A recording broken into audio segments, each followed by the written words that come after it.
ሳይጾሙ መብላት ማለት ሰው አለመሆን ነው። እንዲያው መጽደቁን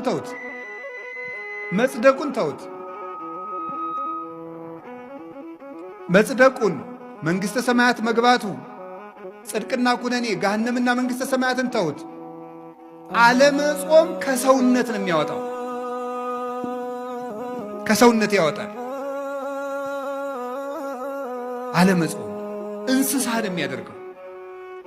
ቅዱስ ወግሪስ የተባለ አባት ብሎ ይናገራል። በቀን 3 ጊዜ የሚበላ ሰው እንስሳ ነው ይላል። በቀን 3 ጊዜ የሚበላ ሰው እንስሳ ነው። በቀን 2 ጊዜ የሚበላ ሰው ሰው ነው። በቀን 1 ጊዜ የሚበላ ሰው ደግሞ መልአክ ነው ይላል። እግዚአብሔር ቤተሰቦች፣ አሁን ሰው መብልን እየቀነሰ ሲሄድ መልአካዊ ባህሪውን የሚሰለጥነው የሚያቅደው ነገር የሚያምር ሰው የማይጎዳ ሀገር የሚጠቅም ራሱን የሚያሳድግ አይምሮ ሁሉ ደብዛዛ አይደለም፣ ስል ነው፣ የተሳለ ነው። አሁን እኮ ይገርማል። ሰው ማሰብ ስላቆመ ክሪቲካል ቲንኪንግ ስልጠና ይባላል።